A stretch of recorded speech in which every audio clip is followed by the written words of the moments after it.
सर्व विश्वची सुखी व्हावे, सर्व विश्वची व्हावे सुखी म्हणजे काय? सर्व विश्वची सुखी व्हावे, हे की नाही? डॉक्टर यशवंत पाठक, 1948ला त्यांचा जन्म. हे विश्वची माझे घर, हे विश्वची माझे घर, वसुधैव कुटुंबकम हा जो भारतीय संस्कृतीचा नारा आहे तो संत ज्ञानेश्वरांनी दिलेला आहे. हे विश्वची माझे घर. ज्ञानेश्वरांच्या वचनाचा प्रत्यय या तंत्रयुगात आपण घेत आहोत. दळणवळण आणि संपर्काच्या आधुनिक साधनांनी वैश्विक खेड्याची ग्लोबल व्हिलेज संकल्पना प्रत्यक्षात आणली आहे. गाव ते जग या स्तरावर माणसाला भेटतो. तो जवळ यावा, जोडला जावा. एक एक माणूस जोडला, माणसे मनाने जवळ आली की अवघी मानवता सुखी होईल.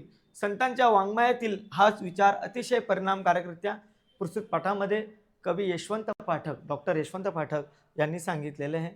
ते आपण वाचूयात, अनुभवूयात आणि आत्मसात करूयात. महाराष्ट्र ही संतांची भूमी आहे. संत म्हणजे सत्पुरुष, सतपुरुष. जगाच्या कल्याणा संतांच्या विभूती देह कष्टविती पर उपकार. जगाच्या कल्याणा संतांच्या विभूती देह कष्टविती पर उपकार. देह चंदनाचा करणं, झिजवणं ही सोपी गोष्ट नाही आहे. जगाच्या कल्याणा या विभूती देहाती पडतात. संतांची ही खरी भूमिका आहे. देह कष्टविती पर उपकार आहे. म्हणजे मेणबत्ती जशी दुसऱ्यासाठी जळते तसं यांचा देह परोपकारार्थम मिदम शरीरम हे असतं. संतांच्या साहित्याचा आत्मा भक्तीबरोबरच समाज प्रबोधन आणि समाज कल्याण हा आहे. समाजाचं प्रबोधन तर आहेच, पण त्याचबरोबर समाज कल्याण हाही आहे. संत परमेश्वराकडे स्वतःसाठी काही मागत नाही. न मागणे ह्याची आता काय काय मागतात संत? काय मागतात? संतांची संगती. परंतु बुडता हे जन न देखेवे डोळा, येतो कळवळा म्हणून या. आम्हाला काय?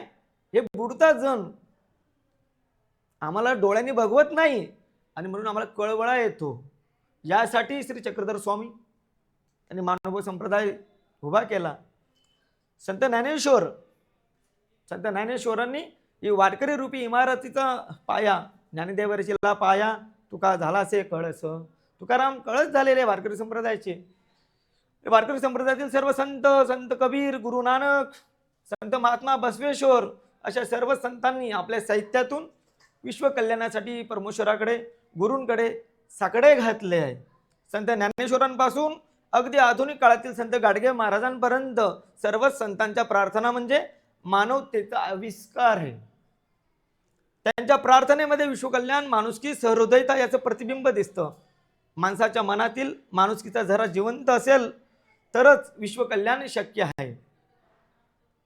कारण मी पासून आम्ही या संकल्पनेपर्यंत अवघे विश्वची माझे घर, वसुधैव कुटुंबकम या संकल्पना संतांच्या साहित्यातून प्रकट झाल्या आहेत. सर्व संतांच्या प्रार्थनेतील साधर्म्याचा धागा विश्वकल्याण याचा परिचय आपल्या पाठातून करून घेऊयात. संत ज्ञानेश्वरांच्या ज्ञानेश्वरी या ग्रंथात पसायदान आहे. पसायदान म्हणजे मानवाच्या कल्याणासाठी विश्वात्मक देवाला केलेली प्रार्थना आहे. आपली वैश्विक इच्छा पूर्ण व्हावी म्हणून आपण नेहमीच प्रार्थना करत असतो. अशी प्रार्थना आपल्यापुरती मर्यादित असते. परंतु संत ज्ञानेश्वरांनी विश्वात्मक देवाला जागे जगत सुखी करण्याची प्रार्थना केलेली. पसायदानाच्या शेवटी सुखिया झाला है ना. संत ज्ञानेश्वर या ग्रंथ सांगून पूर्ण करण्याच्या तयारीतच होते. तेव्हा संत निवृत्तीनाथ महाराज त्यांना म्हणाले, आपण ग्रंथ पूर्ण करत आला आहात तेव्हा सगळ्यांसाठी देवाजवळ काहीतरी मागा. यावर संत ज्ञानेश्वर म्हणाले, मी देवापाशी आधी मागितली आहे, ते म्हणजे देवाने आम्हा सर्वांना चांगली बुद्धी द्यावी. संत निवृत्ती म्हणाले, ग्रंथांचा समारोप करताना प्रार्थना येणे आवश्यक आहे. त्या काळाचा रिवाज होता. तुम्ही सुरुवातीला मंगलाचरण मध्ये म्हटले आहे ते आता विस्ताराने सांगा. आणि यातूनच पसायदान निर्माण झाले. निवृत्तीनाथांनी आदेश दिलेला आहे मोठ्या भावाने. संत ज्ञानेश्वरांनी सांगितलेली प्रार्थना मराठी मनाच्या स्मरणात कायम आहे. पसायदान याचा अर्थ विनम्र मनाने परमेश्वराला हात जोडून केलेली प्रार्थना आहे. निसर्गातील फुले, फळे, वृक्ष, नद्या, निर्झर, समुद्र, सूर्य, चंद्र, तारे हे एकोपाने राहतात.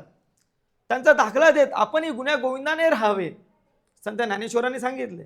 संत ज्ञानेश्वरांनी पसायदानात म्हटलेले, जे खळांची व्यंकटी सांडो तया सत्कर्मी रती वाढो भूता परस्परे पडो मैत्र जीवांचे दुरितांचे तिमिर जावो विश्वस्व धर्म सूर्य पाहो जो जे वांछिल तो ते लाहो प्राणी जात है ना. ललितामध्ये सांगितले तुम्हाला ललित ज्याला जे लाभ हवे ते त्याला मिळो पुढच्या ललितापर्यंत सर्व गाव नांदो आहे का नाही.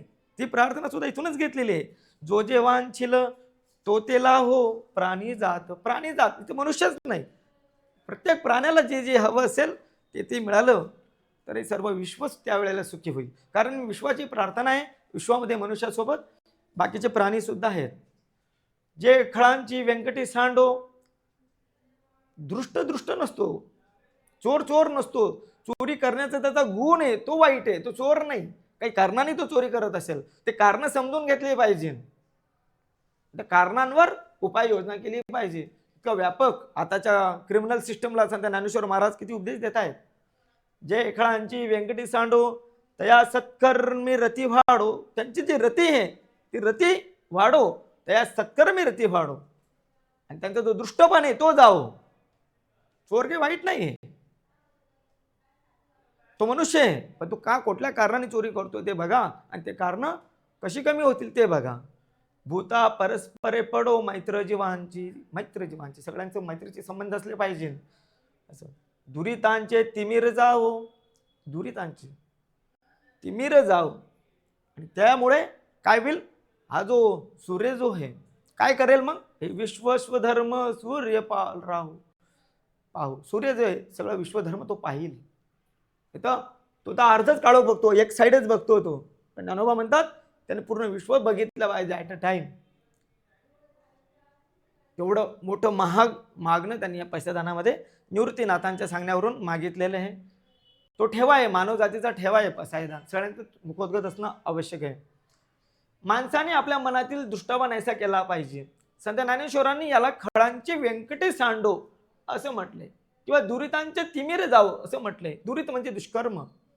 या जगातून दुष्कर्माचा अंधार नाहीसा हो, ज्याला जे जे हवे ते मिळो, अशी विश्वकल्याणाची प्रार्थना केलेली आहे. असेच मागणी संत नामदेवांनी परमेश्वराकडे मागितलं. एका अभंगात ते म्हणतात, नामदेव महाराज म्हणतात, कारण सेवा करणाऱ्यांमध्ये सुद्धा कधी कधी त्याचा अहंकार होतो. स्वतः नामदेवांना अहंकार झाला होता की देवाचा खरा भक्त मीच आहे. जेव्हा मुक्ताबाईंनी सांगितलं की रिकामा मडका आहे, याला ज्ञानप्राप्ती झालेली नाही अजून, मग विसोबा खेचरांनी जेव्हा त्यांना ज्ञानप्राप्ती करून दिली तर त्यावेळेला ते म्हणतात की अहंकाराचा वारा न लागो राजसा माझ्या विष्णुदासा भाविकांशी. जे संतजन आहे त्यांना सेवेचा सुद्धा अहंकार लागता कामा नये. कारण अहंकार जर मनात घुसला तर अहंकार रावणाचा सुद्धा नायनाट झालेला आहे. तर अहंकाराचा वारा न लागो राजसा माझ्या विष्णुदासा भाविकांशी. संत नामदेवांनी देवाला अशी विनंती केली की देवा मला सतत नम्र राहू दे, मला कधीही अहंकारी होऊ देऊ नकोस. माणसात उर्मटपणा आला तर तो कधीही यशस्वी होत नाही. आणि आपल्या आयुष्यात मोठे व्हायचं असेल तर हे नम्र व्हायला हवं. विद्या विनयन शोभते. विनम्रता केव्हाही जगाला आपलेसे करते. आणि थोरांची चरित्र हे आपल्याला हेच शिकवतात. संत एकनाथांनी सर्वानुभूती भगवत भाव हाची निज भक्तीचा ठाव. सर्वानुभूती भगवत भाव, सर्वचेचा हा मृदुसन्निविष्टो. सगळ्यांच्या हृदयात माझं स्थान आहे, परमेश्वराने गीतेत सांगितलेलं आहे. त्या पद्धतीने संत एकनाथ म्हणतात सर्वानुभूती भगवत भाव हाची निज भक्तीचा ठाव. निज भक्ती काय असेल, नवविधा भक्ती आहे, पण निज भक्तीचा ठाव संत एकनाथांनी इथे घेतलेला आहे. सर्वानुभूती भगवत भाव, सगळ्यांच्या मध्ये तो भाव असला पाहिजे. प्राणी मात्रात मैत्री असली की विश्व आनंदाने राहू शकते. मैत्री म्हणजे नुसते देणे घेणं नव्हे, मानवी सुखदुःखाची सहृदय मनाने समरस होणे, दुसऱ्याच्या आनंदात आनंद मानणे, दुसऱ्याच्या दुःखात त्याला आधार देणे, हा आपला आणि तो परका असं मनात कधीच न आणणं. असं झालं तर जीवाचं मैत्र होतं. संत एकनाथ सर्वानुभूती भगवत भाव असं म्हणतात. तर संत ज्ञानेश्वरासाठी भूता परस्परे पडो मैत्र जीवांचे असं म्हणतात. तुकारामांनी देवापाशी संत संग देई सदा. संगती कोणाची द्यायची, संतांची द्यायची. संतांची संगती दिरिली दिरी, आम्ही सुद्धा संत होणार, देवाच्या पायी जाणार. संत संग देई सदा असं मागितलंय. संतांच्या संगतीमुळे 4 माणसे एकत्र आली तर चांगल्या प्रकारचे काम उभे राहते. परस्पर सहकार्यातून मानवी जीवनाचं कल्याण होते. आणि त्यासाठी संत तुकाराम महाराज सांगतात की एका एका करू सहाय्य करू, एकमेकांचे पाय ओढू नये. खेकडा संस्कृती नाही, तुकाराम महाराजांची संस्कृती काय सांगते बघा, एका एका सहाय्य करू अवघे धरू सुपंथ. एकमेकांना सहाय्य करू म्हणजे 10वीच्या बोर्डाच्या परीक्षेत एकमेकांना कॉप्या करू सगळे पास होऊ असं नाहीये.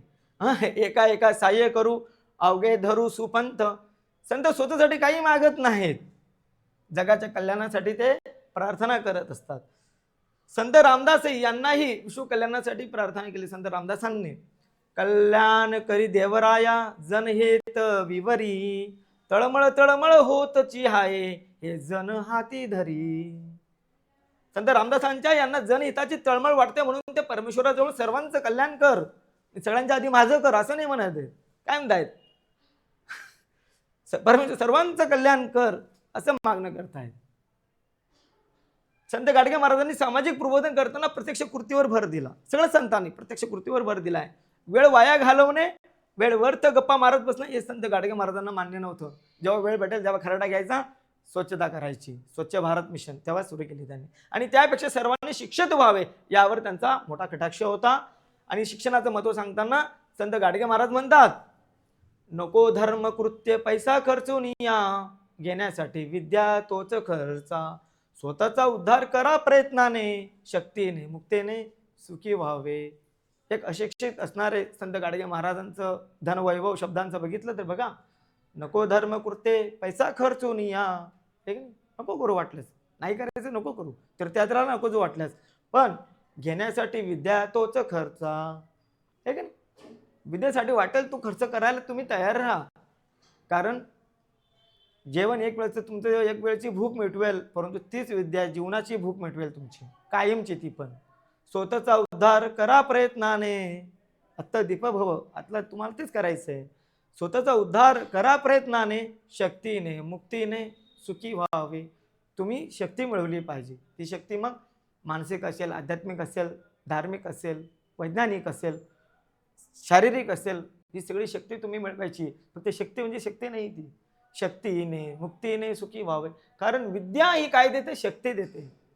आधी विद्या मिळवायची, मग शक्ती ऑटोमॅटिक येणार आहे. आलं लक्षात. शिक्षणामुळे माणूस सुसंस्कृत व्हावा, माणूस जोडला जावा, त्यातून मानवाचं कल्याण व्हावं, हे संत गाडगे महाराजांना इथं अभिप्रेत आहे. या त्यांच्या अभंगामध्ये संत तुकडोजी महाराजांनी आपल्या ग्रामगीतेत स्वच्छतेचं महत्त्व सांगितलेलं आहे. गाडगे महाराजांनी तर ते ऍक्शनच घेतले, डायरेक्ट स्वतः खराडा घ्यायचे आणि गाव झाडून काढायचे. आपलं गाव हे देवाचं मंदिर आहे, अशा मंदिरात मानव देवमूर्ती सुंदर आहे असं ते म्हणतात.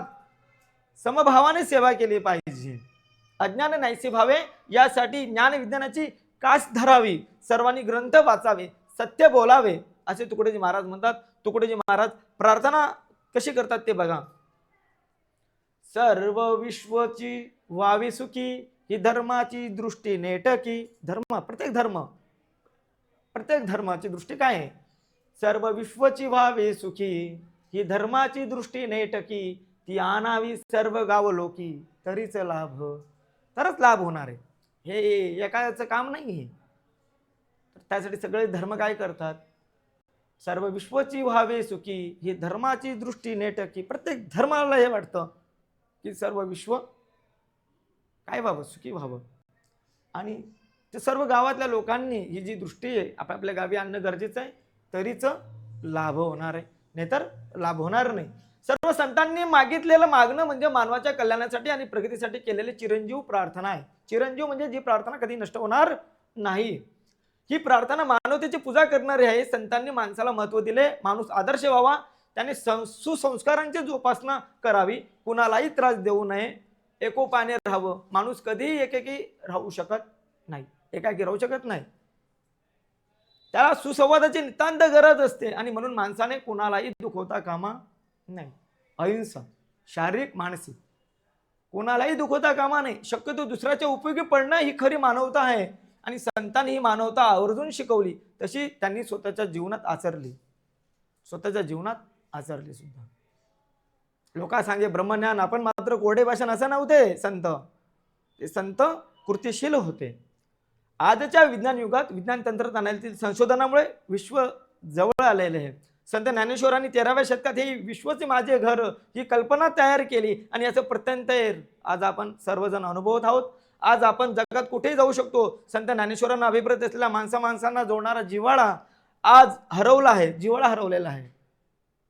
व्हॉट्सअपवरून कॉल करून आपण कोणाला व्हिडिओ कॉल करू शकतो जवळच्या व्यक्तीला, पण कोणी करत नाही. तो जपण्यासाठी मन सुसंस्कृत असायला हवं, नाहीत तर राक्षसी वृत्ती निर्माण होते, ही संतांना नको आहे. चांगल्या मनाने निर्माण केलेल्या कृती जगात महत्त्वपूर्ण ठरतात. विज्ञानातील चांगले प्रकल्प समृद्धी आणतात, पण सुंदर मने ही राष्ट्राची श्रीमंती वाढवतात. सुंदर मने, संतांनी याकडं लक्ष वेधलेलं आहे. वडाचे झाड कायम नम्र असते. वडाचे झाड कायम नम्र असते. ते सगळ्यांना सावली देते. त्यांची सावली सर्वांना हवी हवीशी वाटते. झाडे स्वतःच ऊन सोसतात, लोकांना सावली देतात. पर्वताच्या कुशीत जन्मलेल्या नद्या मोकळ्या मनाने पुढे वाहतात. सर्वच आपल्या जागी स्थिर राहून ते आनंदाने पाहतात. नदीमध्ये कोणी वाघ आला, हरिण आला, ती भेदभाव करत नाही, पाणी प्या म्हणतात. आपण कोणत्याही कामात मन आनंदी ठेवून जर काम केले तर त्याच्यासारखा दुसरा आनंद नसतो. हे जगण्याचं खरं सूत्र आहे. जगण्याचं खरं सूत्र सांगितलेले लेखकाने, स्वतःच चांगलेच जगावे आणि स्वार्थापलीकडे जाऊन दुसऱ्याचाही विचार करावा. असे झाले तरच सुंदर समाज निर्माण होईल, जग सुखी होईल. आणि हेच सर्व संतांच्या प्रार्थना करण्यामागील हे मर्म आहे. प्रार्थनेमागील मर्म काय आहे? हे विश्व सुखी व्हावं. या विश्वाचे आपण एक घटक आहोत, मग आपण ऑटोमॅटिक सुखी होणार आहोत.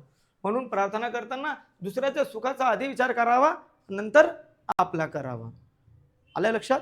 तर संत ज्ञानोबांचं, संत नामदेवांचं, संत एकनाथांचं, तुकारामांचं, रामदासांचं, तुकडोजी महाराज, गाडगे महाराज या सगळ्यांचा दाखला लेखकाने दिलेला आहे. 10वीच्या परीक्षेमध्ये प्रत्येक संतांचा दाखला काय काय आहे, एक पहिला शब्द देणार, पुढे डॅश डॅश देणार, हे कोणाचं आहे ते पाठांतर असलं हवं. हे संतांची जी वचने आहेत आपल्याला पाठांतर करायची आहेत. चला सुरुवातीपासून घ्या आणि माझ्या मागं म्हणा, जेणेकरून ते आपला पाठ होईल. ठीक आहे? आणि इंग्लिश मिडियमच्या विद्यार्थ्यांनी तर आवर्जूनच ते पाठ केलं पाहिजे. जे कळांची व्यंकटी सांडो, तया सत्कर्मी रती वाढो, भूता परस्परे पडो, मैत्र जीवांचे दुरितांचे तिमिर जाओ,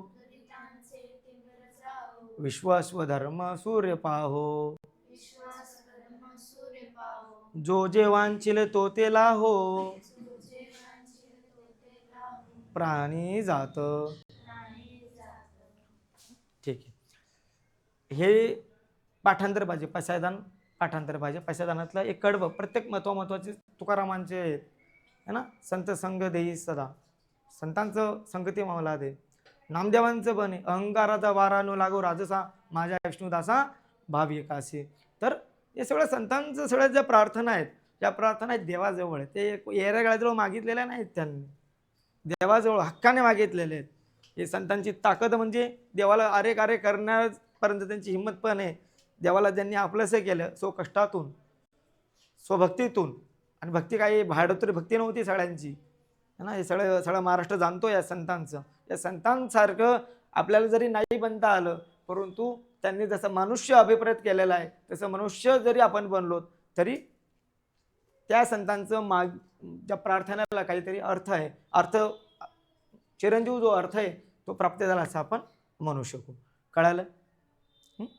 हे पूर्ण चॅप्टर जणू काही कीर्तनच आहे. कीर्तनाचा अनुभव आपल्याला मिळतो जर व्यवस्थित केलं तर. ठीक आहे, चालेल.